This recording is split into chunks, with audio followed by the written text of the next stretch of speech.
in terms of people that, haven't started investing, Yeah. what advice would you give to anyone that's looking to just starting their investment journey?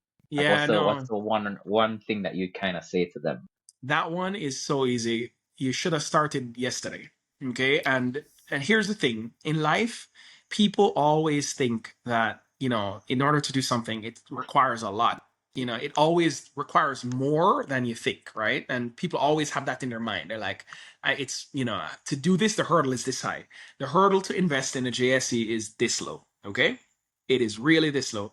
And you can invest relatively small amounts of money. You can participate, you can learn, you can grow over time.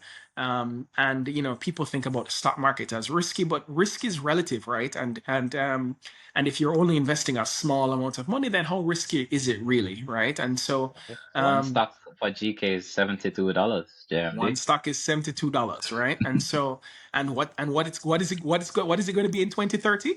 I don't know, We'll right? see.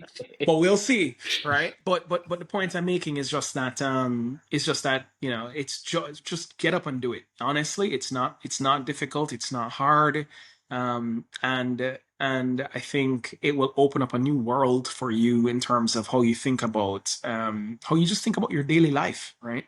And how you think about creating wealth for yourself and for your family, because ultimately, we go through life. We go to work. I go to GraceKennedy. You guys go to hospitals. We go to work to